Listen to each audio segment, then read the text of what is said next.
할렐루야. 하나님의 은혜와 평강이 함께 하시기를 예수님의 이름으로 축복드립니다. 오늘 말씀 제목은 요한계시록 7장 14만 4천과 환란에서 나오는 자들. 우리가 요한계시록의 이 말씀을 볼 때 귀신들이 날뛰기 시작합니다. 귀신들이 계시록의 말씀을 못 보게 하는 거예요. 우리는 어느 때를 위해서 살아가고 있죠? 우리는 마지막 때를 위해서 살고 있어요. 우리는 저 천국 아버지 본향을 위해서 마지막, 그러니까 종말을 향해서 달려가는데, 그래서 되어질 일들에 대해서 나오고 있는 이 요한계시록의 말씀에 대해서 알아야 되는데, 원수 마귀는 마지막 때 되어질 일들을 감추고 속이고 깨닫지 못하게 하고요. 또 이 말씀을 봐도 말씀을 엉뚱하게 해석해서 말씀을 어렵게 만들어요. 근데 하나님께서 우리에게 요한계시록의 말씀을 주실 때 요한계시록은 사랑의 편지입니다. 어떤 편지라고요? 사랑의 편지. 하나님께서 우리에게 사랑의 편지를 주셨는데 우리가 이 편지를 볼 때 하나님께서 편지에다가 암호를 잔뜩 넣었어요. 아무도 깨닫지 못하게 하려고 암호를 잔뜩 넣으셨을까요? 그게 아니죠. 하나님께서 어린 아이도 알 수 있도록 정말로 문자 그대로 쉽게 우리에게 편지한 말씀이 바로 요한계시록의 말씀이에요. 그래서 요한계시록의 말씀은 어려운 말씀이 아니고 우리가 어린아이의 마음으로 그리고 주님 주신 그 은혜로 성령님의 인도하심 가운데 볼 때 말씀은 어렵지 않고 쉽게 풀어줄 줄 믿습니다. 그래서 요한계시록의 말씀을 엉뚱하게 잘못 푸는 사람들이 있는데 자, 그 이유 중에 한 가지. 첫 번째는요. 지혜가 없어서.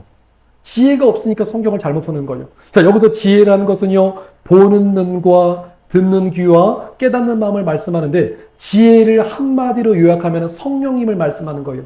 그러니까 성령께서 계시지 않으면 성령님의 도우심이 없으면요. 계시록의 말씀을 우리가 바르게 해석할 수가 없어요. 두 번째는요. 하나님의 성령께서 우리 가운데 함께 하시고 오늘 기름 부으심이 우리 가운데 있기 때문에 우리가 성경의 말씀을 여는데 중요한 게 누가 성경의 말씀을 왜곡해서 자꾸만 이상하게 해석하게 하느냐. 그게 바로 내 안에 있는 나라는 자아가 하나님의 말씀을 바르게 깨닫지 못하게 방해하는 거예요. 그러니까 내 안에 고정관념, 선입견, 편견. 그러니까 내 안에 내가 하나님의 말씀을 바르게 깨닫지 못하게 해요. 그래서 말씀을 깨닫기 위해서는요, 반드시 성령님의 지혜가 있어야 되고, 두 번째는요, 우리가 자기 부인하셔야 돼요. 이걸 자아파쇄하셔서 내가 갖고 있는 모든 이 사상들, 내가 갖고 있는 생각들, 마음들 다 붙잡아가지고 하나님의 말씀의 방망이에 다 박살내시고, 그때 우리가 하나님의 말씀을 문자 그대로, 말씀 그대로, 그 주님께서 알려주신 그대로 우리가 해석해서 알 수 있는 거예요. 자, 그래서 우리가 요한계시록의 말씀, 자, 지금 오늘 말씀이 7장인데요. 자, 7장까지 말씀을 우리 간단하게 요약해 볼게요. 주님께서 말씀하세요. 계시록의 말씀 볼 때 예습 복습이 중요하다. 자, 그래서 요한계시록 1장, 누구의 계시죠? 예수 그리스도의 계시라. 예수님께서 사도 요한에게 말씀하신 계시가 요한계시록이에요. 그럼 요한계시록 2장과 3장에는 어떤 메시지가 있다고 했죠? 그렇죠. 아시아 7교회에게 주님께서 말씀하신 내용. 사실 요한계시록 전체에서 요한계시록 2장과 3장이 너무 중요한 이유가 하나님께서 아시아 7교회에 말씀하시면서 칭찬할 내용과 책망할 내용 말씀하시면서 우리가 아시아 7교회의 모습을 보면서 우리의 신앙을 점검하셔야 돼요. 그러니까 아시아 7개 주님께서 하신 말씀, 어떤 말씀을 왜 하셨는지 그것만 바르게 깨달아도요, 우리는 신앙 점검을 바르게 할 수가 있어요. 자, 그리고 나서 4장과 5장 말씀에, 자, 요한이 지금 어디로 이끌려 올라가죠? 그죠? 천국, 하늘문이 열리고 주님 나라로 올라가는 거예요. 하나님 나라로. 그래서 주님 보좌로 올라갔더니, 자, 주님 보좌, 머릿속에 한번 그림을 그려볼게요. 자, 사도 요한이 천국으로 올라갔어요. 자, 올라가니까 뭐가 보이죠? 하나님께서 앉으신 보좌가 있고 보좌 주변에 네 생물이죠. 각각 생긴 것이 다른데 하나는 사자요, 하나는 소, 그 다음에 하나는 사람과 독수리의 형상을 갖고 있어요. 그리고 주변에 보니까 24장로들이 24보좌에 앉아 있는데 흰 옷을 입고 있고 머리에는 어떤 관을 썼어요? 금관. 그죠? 왕권을 가진 자가 쓰는 금관을 갖고 있고 앞에는 이제 7 촛대가 있고 또 앞에 보니까 이 평평한 유리바다가 있고 하늘에는 우레와 음성과 또 하나님의 음성이 들리고 있고요. 이게 지금 보좌에서 지금 일어나는 일인데, 자, 우리의 성경의 주인공이신 예수님께서 어린 양으로 등장하셔서 이제 7 인봉을 떼시는 거예요. 요한계시록은요, 777의 재앙이 있어요. 자, 그래서 7인, 7나팔, 7대적 재앙이 있다고 그랬어요. 자, 777 어떻게 된다고요? 7인, 7나팔, 7대적. 자, 그래서 777 재앙이 있는데 그 인을 떼기에 합당하신 분이 누구라고요? 어린 양 예수님. 자, 그래서 예수님께서 지금 인을 떼시는데, 자, 그 인을 떼는 내용이 이제 요한계시록 6장 말씀이고, 자, 오늘 요한계시록 7장에서는요, 우리 드디어 14만 4천에 대한 얘기가 나와요. 14만 4천.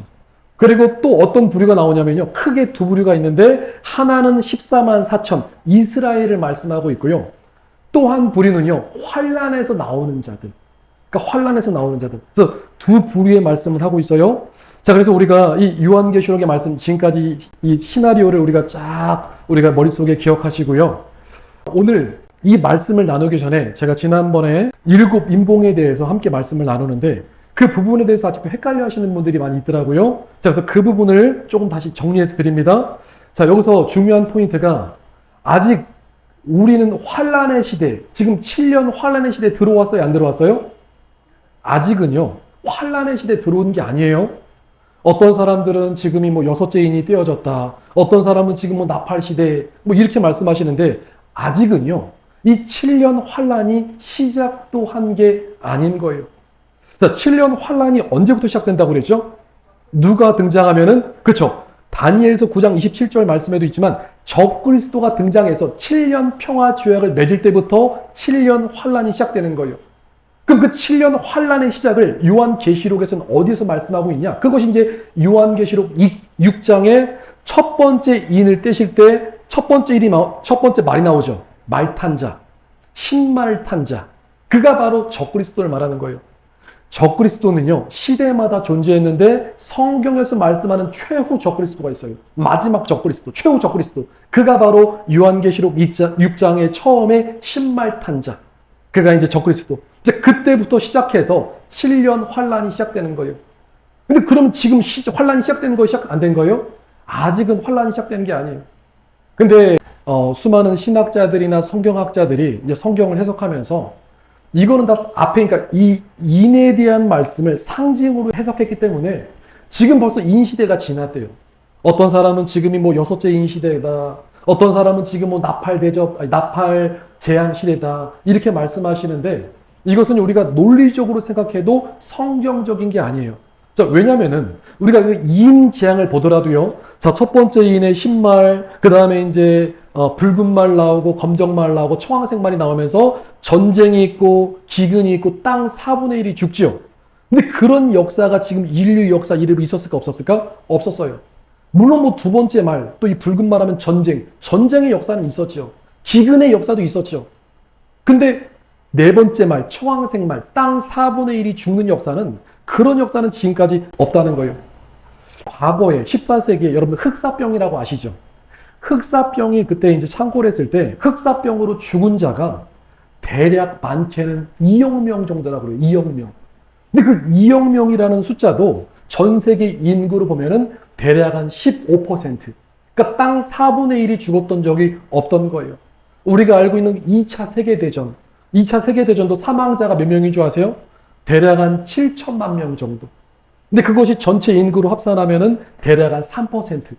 그러니까 아직까지는 넷째 인도 열리지 않은 거예요. 그리고 또 여섯째 인에는 어떤 지향이 있어요? 천재지변이 일어난다고 그랬죠. 해가 빛을 잃고 해가 어두워지고요. 달이 핏빛으로 변하는데, 이것은 또 어떤 사람은 또 개기일식이라고 이렇게 마시는데, 아니 우리가 개기일식 보고 막 겁나가지고 두려워 떠나요? 지난번에도 우리 캐나다에 레드문이 떴는데 레드문이 뜬 걸 보면서 막 바지에 오줌 지리고 막 무서워가지고 떠나요? 아니잖아요. 그 일시적으로 해가 검어지고 달이 붉어진다. 이것 때문에 사람들이 두렵고 떠는 게 아니고, 성경에서 말씀하는 그 천재지변은요, 하늘이 두루마리가 말린 것처럼 말리고 각 산과 섬이 자리가 옮겨질 정도로 해가 정말로 빛을 잃어요. 해가 정말로 검은색으로 변한다는 거예요. 그리고 달도 붉은색으로 바뀌고, 그 사람들이 공포에 질려가지고 하나님과 어린 양의 진노에서 우리를 가려달라. 차라리 돌이 내 머리에 떨어지는 게 낫겠다. 지금 그런 역사가 지금까지 일어났다 안 일어났다? 아직까지는 인봉조차도 열리지 않았어요. 또 나팔장이라고 주장하는 사람들도 참 어이가 없는 게, 자, 우리가 논리적으로 한번 생각해 보세요. 나팔장이 떨어지면요, 땅이 3분의 1이 죽어버립니다. 땅 3분의 1이 박살나요. 바다가 3분의 1이 죽어요. 그리고 강 3분의 1이 죽는 거예요. 그리고 해와 달과 별이 타격을 받아가지고 3분의 1이 죽는데, 그런 역사가 지금까지 일어났나요? 아니죠. 아직까지 그런 역사가 일어난 게 아니에요.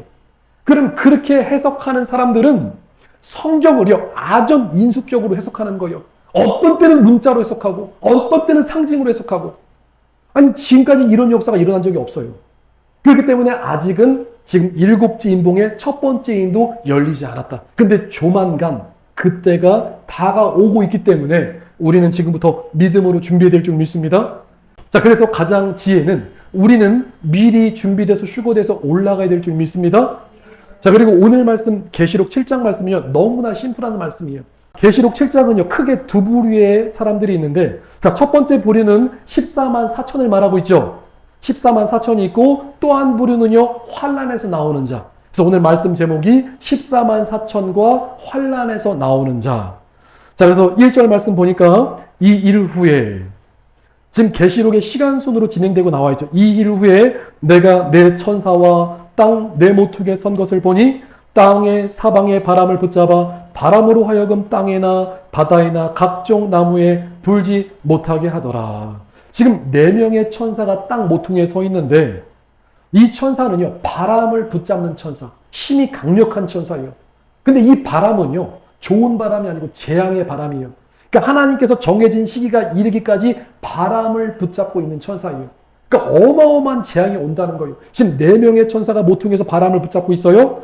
자, 요거 기억하시고요. 자, 이 천사들은요, 나중에 계시록 9장에서 6째 나팔 재앙 때, 그때 큰 재앙이 떨어지는데, 그때 활약하는 천사예요. 지금 바람을 붙잡고 있는 4명의 천사고 있고, 2절 말씀에 또 보면 이제 다른 천사, 또 다른 천사가 살아계신 하나님의 인을 가지고 해 돋는 데로부터 올라와서 땅과 바다를 해롭게 할 권세를 받은 네 천사를 향하여 큰 소리로 외쳐 이르되, 우리가 우리 하나님의 종들의 이마에 인치기까지 땅이나 바다나 나무들을 해하지 말라 하더라. 지금 4명의 천사들이 하나님의 재앙을 붙잡고 있죠. 그리고 천사가 말하는 거예요. 잠깐만 기다려. 아직 하나님의 인칠 사람들이 있기 때문에 인칠 때까지 잠깐만 기다려. 자, 그리고 나서 이제 4절 말씀에 내가 인침받은 자의 숫자를 들으니 이스라엘 자손의 각 지파 중에서 인침을 받은 자들이 14만 4천이니. 자, 여기서 지금 14만 4천이 누구인지 성경에 나왔어요? 안 나왔어요? 지금 4절 말씀 보시면은 지금 분명히 나와 있죠. 근데 이 14만 4천 때문에 우리나라 보니까 2단, 3단 하는 뭐 신천지나 수많은 이단들이 여기 14만 4천에 나오는 거예요. 근데 지금 14만 4천을 누구를 얘기하고 있는 거예요? 아니, 이스라엘 나와 있잖아. 이 말씀 문자 그대로 보셔야 돼요. 내가 인침받은 자의 수를 들으니 이스라엘 자손의 각 지파 중에서 인침을 받은 자들이 14만 4천이다. 정확하게 나오고 있죠. 그러면 이것은 오늘 우리는 이방인이라고 하죠. 이방인. 오늘 이방인, 우리를 말하는 거예요? 아니면 이스라엘을 말하는 거예요? 이스라엘을 말하는 거예요. 근데 자기들이 이스라엘 백성들이 뭐 이스라엘 백성들이 아닌데 유대인이 되겠다고 무슨 뭐 14만 4천 되겠다고 준비를 하냐고요. 이 말씀이 그 말씀이 아니라는 말씀이에요. 그리고 여기서 인침이 있다는 것은, 여기서 인은요, 우리가 예수님을 믿으면은 인이 하나님께서 도장을 찍어 주시는 거예요. 그러니까 하나님의 인, 성령의 인이 있는데 오늘 우리는 인이 있을까 없을까요? 그죠? 우리는 성령의 인이 있는 거예요. 예수님을 믿을 때 하나님께서 우리에게 인치시는 거예요. 이 말씀이 에베소서 1장 13절 말씀에 그 안에서, 예수님 안에서 너희도 진리의 말씀, 곧 구원의 복음을 듣고 그 안에서 또한 믿어 약속의 성령으로 인치심을 받았으니 이는 우리 기업의 보증이 돼서 그 얻으신 것을 속량하시고 그의 영광을 찬송하게 하려 하심이라. 자, 이 말씀이 성령께서 우리가 예수님 믿을 때 우리한테서 인을 치신 거예요. 인쳤다는 것은 너는 내 것이다. 하나님께서 너희는 누구 거라는 거예요? 우리는 주님 거라는 거예요. 그리고 천국을 약속하시고 천국의 상속자가 된 거예요. 이거 엄청난 축복입니다, 여러분. 인침받은 거. 고린도후서 1장 22절에도 그가 또한 우리에게 인치시고 보증으로 우리에게 성령을 주셨느니라. 여러분들 인침받은 증거가 있으셔야 돼요. 여러분들 인침받은 증거가 뭐예요? 우리 안에 누가 계신다고요? 성령이 계신 거예요. 하나님의 성령이 우리 가운데 계신 거예요. 여러분 잠시 눈을 감고 성령님, 주님, 주여, 주님의 음성을, 주님의 이름을 불러보세요. 여러분 성령님 느껴지세요? 성령님의 감동이 있으세요? 성령께서 우리 가운데 있다는 거, 계신다는 거, 엄청난 은혜라는 거예요. 자, 그래서 우리는 성령님을 근심하면 될까 안 될까? 안 된다는 거죠. 에베소서 4장 30절 말씀에 하나님의 성령을 근심하게 하지 말라. 그 안에서 너희가 구원의 날까지 인치심을 받았느니라. 근데 그 인치심을 이제 지금 요한계시록 7장에 주님께서 누구에게 하신 거예요? 그죠? 유대인들에게, 이스라엘 14만 4천에게 지금 하신 거예요. 자, 그래서 그 숫자가 또 정확하게 나오는데, 우리 5절에서부터 8절 말씀 보니까, 유다 지파 중에서 인심받은 자가 1만 2천이요, 루벤 지파 1만 2천, 갓 지파 1만 2천, 아셀 지파 1만 2천, 납달리 지파 1만 2천, 므네세 지파 1만 2천, 시므온 지파 1만 2천, 레위 지파 중에 1만 2천이요, 이사갈 지파 중에 1만 2천이요, 스불론 지파 중에 1만 2천이요, 요셉 지파 중에 1만 2천이요, 베냐민 지파 중에 인침을 받은 자가 1만 2천이더라. 각 지파, 12지파, 1만 2천 곱하기 12 하니까 14만 4천 명. 지금 이스라엘의 인침받은 숫자가 14만 4천 명이 딱 된 거예요. 근데 여기 지금 특징이, 여러분들 혹시 12지파 이름 기억하세요? 지금 혹시 누가 빠진 줄 아세요? 우리 목양의 성도님들 참 수준이 높으십니다. 누가 빠졌다고요? 그쵸? 레위 지파가 들어가고 단지파가 빠졌어요. 단지파. 아니 12지파 중에서 단지파가 빠졌어요. 근데 이것이요 굉장한 비극입니다. 탈락한 거예요. 지금 인침받은 숫자, 구원받은 숫자에서 들지 않은 지파가 단지파인데, 그럼 왜 단지파가 빠졌느냐? 그러니까 속된 말로 왜 잘렸냐? 왜 제외가 됐느냐? 이 구약 이스라엘의 역사를 보면은 단지파가 주로 했던 주특기가 있어요. 그게 뭔지 아세요? 단지파 하면은, 단지파는요 한마디로 우상숭배를 많이 했어요. 우상숭배. 사사기 시대 때도요 우상숭배를 많이 했고요, 이스라엘 분열 왕국 시대에도요, 이 여로보암 시대 때도 금송아지가 세워졌던 것이 바로 단과 베델인데, 그러니까 단지파가 우상숭배를 많이 했어요. 그리고 창세기의 그 야곱이, 그러니까 이스라엘 그 야곱이 12명의 아들을 축복할 때, 그리고 단에 대해서 축복이자 예언이자 기도를 하는데, 단에 대해서 뭐라고 말씀을 하고 있느냐? 단아, 한마디로 단은 뱀 같다는 거예요. 뱀. 창세기 49장 17절 말씀에 단은 길섭의 뱀이요 샛길의 복사로다. 말급을 물어서 그 탄 자를 뒤로 떨어지게 하리로다. 아니 아버지가, 지금 아버지 야곱이 12명의 아들을 축복하는데, 단에게 축복할 때 어떻게 축복해요? 어떻게 예언 기도를 하고 축복해요? 단아, 너는 뱀 새끼야. 너는 뱀이다. 지금 이 말씀을 하는 거예요. 자, 여기서 우리가 중요한 게 있는데, 그러면 왜 단은 이런 평가를 받았을까? 이런 예언을 받았을까? 우리가 12명의 형제들, 여러분들 그 형제들 보면요, 형제들이 딱 있어도 형제들 중에서 의리가 있는 형제가 있고, 또 믿을 만한 형제가 있고, 또 어떤 어려운 일이 있으면 먼저 나서는 형제들이 있죠. 근데 딱 보면 형제들 중에서도요, 나는 손해보기 싫어서, 뒤에서 눈치 슬슬 보면서 나는 어떻게든지 손해보지 않으려고 빠져나가려고 하고 얻어먹으려고만 하고, 이런 형제들이 있을 거예요. 그러니까 아마 단의 어떤 행동과 삶이 주님 보실 때 그러실 수 있다는 거예요. 그래서 그가 아버지의 축복을 받을 때, 단아, 너는 뱀새끼다. 너는 뱀이다. 그래서 단이 14만 4천의 계보에서 지금 빠져 있는 거예요. 굉장히 비극적인 사건이죠. 자, 이 말씀이 우리를 두렵게 하는데, 자, 여러분들 보세요. 12지파 중에서 하나는 마귀라고 그랬죠. 누가 예수님을 팔았나요? 가룟 유다가 예수님을 팔았죠. 지금 12지파 중에서도 단지파가 지금 빠져버린 거예요. 이게 비극적인 역사가 지금 일어났다는 거예요. 이 말씀은 오늘 하나님께서 우리를 택하시고 우리를 불러주셨지만, 모든 교회가 그렇습니다. 항상 교회 안에 사단의 역사, 사단의 미혹, 사단의 공격이 있다는 거예요. 그래서 우리가 마귀의 아바타로 쓰임받으면 돼요, 안 돼요? 안 된다는 거예요. 원수 마귀가 자기가 쓸 사람은 정확하게 찾아가지고 그 사람을 통해서 역사합니다. 그래서 마귀에게 쓰임받은 가룟 유다와 같은 자, 단지파와 같은 사람이 되면은 안 된다는 거예요. 그래서 우리의 행실을 하나님 보시기에 정결하게 하시기를 축복드립니다. 자, 그래서 14만 4천은 마지막 때 인침을 받은 유대인들을 말하고 있어요. 자, 그리고 성경은 이스라엘의 회복을 말씀하고 있는데, 자, 지금 14만 4천 명이 인침을 받았죠. 그럼 지금 현재 유대인들이, 현재 이스라엘이 예수님의 복음을 잘 영접하고 받아들일 수 있을까요? 아니면 지금도 거부하고 있을까요? 지금도 받아들이는 사람들이 있는데, 지금도 대부분의 유대인들이 예수 그리스도의 복음을 받지 않고 있어요. 멀리하고 있는 거예요. 근데 지금 계시록 7장에서 나오는 이 14만 4천 명은요, 마지막 날 이기는 자가 돼서 주님 나라로 들림받은 사람을 말씀하고 있어요. 자, 그래서 이 14만 4천은요, 계시록 7장의 말씀이 요한계시록 14장과 연결된 말씀이에요. 지금 인침받은 사람들이 나중에 그대로 어디에 올라가냐면은 주님 보좌에 올라가요. 그러니까 이기는 자가 돼서 이 사람들이 순교가 되든지 휴거가 되든지 어떻게 되는지는 모르겠으나 하나님께서 이 사람들 다 올려서 나중에는 하나님 보좌에서 요한계시록 14장에 주님을 찬양하고 주님을 노래하고 새 노래로 주님을 찬양하는데 거기에 지금 14만 4천이 다시 한번 등장합니다.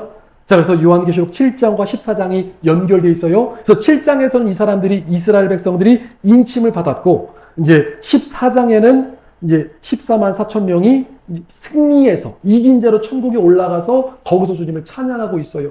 자, 그래서 유대인들이 지금은 예수를 믿지 않고 있는데 이방인들의 수가 어느 정도까지 차게 되면은, 이방인들의 숫자가 차면은 이스라엘 백성들이 어떻게 된다는 거예요? 다시 주님께 돌아오는 날, 이스라엘의 회복을 말씀하고 있는 거예요. 하나님께서 이스라엘의 이 14만 4천 명을 이기는 자로 승리하게 하셔서 주님께서 특별하게 14만 4천으로 이렇게 분리하신 것처럼 이방인에게 복음이 증거되면은 이스라엘도 어떻게 된다고요? 회복되어지는 역사가 있습니다. 그리고 9절 말씀 보니까 다른 부류가 나오는데, 이 일 후에 내가 보니 각 나라와 족속과 백성과 방언에서 아무도 등이 셀 수 없는 큰 무리가 나와 흰 옷을 입고 손에 종려가지를 들고 보좌 앞과 어린 양 앞에 서서. 자, 그래서 10절 말씀에 큰 소리로 외쳐 이르되 구원하심이 보좌에 앉으신 우리 하나님과 어린 양에게 있도다 하니 모든 천사가 보좌와 장로들과 네 생모리의 주위에 서 있다가 보좌 앞에 엎드려 얼굴을 대고 하나님께 경배하여 이르되 아멘, 찬송과 영광과 지혜와 감사와 존귀와 권능과 힘이 우리 하나님께 세세토록 있을지어다. 아멘 하더라. 13절에 장로 중 하나가 응답하여 나에게 이르되, 여기 지금 이 흰옷 입은 사람들은 누구냐? 또 어디에서 왔느냐? 14절에 내가 말하기를 주님 당신이 아시나이다 하니 그가 나에게 이르되 이는 큰 환난에서 나오는 자들인데 어린 양의 피에 그 옷을 씻어 희게 하였느니라. 자, 여기 보니까 지금 큰 무리가 어디서 나오고 있죠? 지금 환난에서 나오고 있죠. 환난에서. 여러분들 환난에 들어간다고 해서 다 지옥 가는 게 아니에요. 환난에 들어간다고 해도 패자부활절이라는 게 있어요. 패자부활절. 다시 하나님의 은혜를 입고 이기는 자가 될 수 있는 가능성이 있습니다. 그래서 큰 환난에서 나오는 자들인데 어린 양의 피에 씻어 그 옷을 희게 하셨느니라. 지금 큰 환난에서 나오는 자들이 있다는 거예요. 자, 이 말씀이 오늘 우리에게 위로가 되고 소망이 되는데, 사랑하는 성도 여러분, 마지막 때 휴거의 때가 있지만 패자부활전이 있다고 그랬죠. 그러니까 휴거되지 않았다고 해서 끝난 게 아니에요. 환난에서 나오는 자들이 있어요. 환난을 통과하는 자들이 있어요. 그러니까 그 안에서도 살아남는 자들이 있다는 거예요. 그리고 이 말씀 보니까 15절에 주님께서 우리를 위로해 주시는데, 그러므로 그들이 하나님 보좌에 앉아 있고 또 그의 성전에서 밤낮 하나님을 섬김에 보좌에 앉으신 이가 그들 위에 장막을 치시리니 그들이 다시는 줄이지도 아니하며 목마르지도 아니하고 해나 아무 뜨거운 기운에 상하지도 아니하리니. 지금 환난 때에 사람들이 얼마나 많이 괴로웠냐면요, 이 말씀 보니까 그대로 그들이 줄였대요. 배가 고프고 목마르고 또 해의 기운에 뜨겁고, 그러니까 고생했다는 거예요. 그러니까 환난을 통과하기까지 어려움이 있었으나 하나님께서 위로해 주시고 17절 말씀에 이는 보좌 가운데 계신 어린 양이 그들의 목자가 되사 생명샘으로 인도하시고 하나님께서 그들의 눈에서 모든 눈물을 씻겨 주실 것입니다. 결국에 우리가 주님 나라 올라가면은 이 땅에선 비록 힘들고 어려울지라도 하나님의 위로가 있고 하나님께서 우리의 눈물 닦아주시고 우리의 상처를 싸매주시고 우리에게 은혜를 주시고 하나님의 상을 주신다는 말씀이에요. 자, 그래서 요한계시록 7장 말씀 우리가 보면요. 자, 크게 유대인의 14만 4천을 말씀하고 있고 환란에서 나오는 자들을 말씀하고 있어요. 그래서 계시록 7 임범이 이제 시작되면요. 그때부터 본격적으로 순교자들이 등장하는 거예요. 또 순교자들이 나요. 그래서 우리가 그 계시록의 5째 인을 뗄 때 제단 아래에 있어가지고 주님 우리 피를 갚아주기까지 언제까지 하겠나이까 이렇게 순교자들이 막 하나님께 신원하고 있죠. 이제 그 말씀처럼 순교자들이 등장하지만 그러나 그 순교도 누가 도와주시는 거예요? 하나님의 성령께서 도와주시는 거예요. 여러분들 지금이요 천국에서 순교자들과 또 휴거자들의 명단이 나눠지고 있는데 지금 우리의 믿음의 자세와 태도를 주님 나와 내 가정이 그날의 주님께 들림받기 원합니다. 정말 겸손한 마음으로 낮은 마음으로 그리고 간절히 믿음으로 주님 붙잡을 때 그 명단이 바뀝니다. 우리 이왕 신앙생활하는 것 우리는 어떻게 하셔야 돼요? 우리는 올라가는 사람들이 되셔야 돼요. 휴거되는 자들이 되셔야 돼요. 지금 마지막 때는요. 지금 4가지 그룹이 있는데 자 보세요. 첫 번째는요. 휴거되는 그룹이 있어요. 올라가는 그룹이 있어요. 그럼 두 번째 그룹은 어떤 그룹이죠? 그래서 남겨지는 그룹이 있겠죠. 이 땅에 남는 사람이 있어요. 환란을 통과해야 되는 사람이 있고 자, 세 번째는 이스라엘의 14만 4천 명이 있어요. 그리고 그 이스라엘이 14만 4천에는 안 들었지만 여러분들 이 14만 4천의 이름이 없다고 해서 이스라엘 나머지 사람들이 구원을 못 받는다? 이렇게 해석하시면 안 되고요. 요한계시록 12장 말씀에 이 14만 4천은요 이스라엘 백성 중에서 이기는 자들만 14만 4천이고 14만 4천에는 들지 못했지만 예수님을 믿었던 사람들 이 사람들은 도피처로 들어갑니다. 도피처라는 곳이 있어서 하나님께서 마지막 때 환난 가운데 이들을 보호하기 위해서 숨겨진 그 도피처로 들어가게 하셔요. 그래서 도피처로 들어가는 그룹이 있고 이스라엘이 14만 4천이 있고 그리고 휴거되는 자 또 이 땅에 남겨지는 자들이 있습니다. 여러분들 우리는요 오늘 우리의 신앙의 자세와 믿음을 바르게 하셔서 저와 여러분들이 마지막에는요 이왕 신앙생활하는 거 나와 내 가족이 휴거되는데 힘써야 될 줄 믿습니다. 누가 휴거되느냐? 믿음 가지고 오늘 말씀 깨달으셨잖아요. 아, 휴거가 중요하구나. 올라가는 게 중요하구나. 하나님께서 이스라엘 회복시켜 주시죠. 하나님의 복음을 회복시켜 주시죠. 하나님께서 벌써 숫자를 다 정해 놓으셨죠. 중요한 것은요. 오늘 우리와 저와 여러분, 우리 사랑목양교회와 우리 자녀들, 우리 가정 모든 식구들이 그날에 들림받아서 올라가는 거예요. 우리는 저 천국을 소망하고 끝까지 승리해서 올라가야 될 줄 믿습니다. 그래서 첫째 부활에 참여하는 자가 복이 있고요. 왕권을 가지고 통치하는 자가 복이 있습니다. 그래서 우리 믿음대로 될지어다 말씀하실 때 주여 오늘 우리 모두에게 믿음 허락하여 주시고 마지막 때 휴거복음 붙잡고 다 올라가서 들림받는 우리 믿음의 삶 되시기를 예수님의 이름으로 축복드립니다.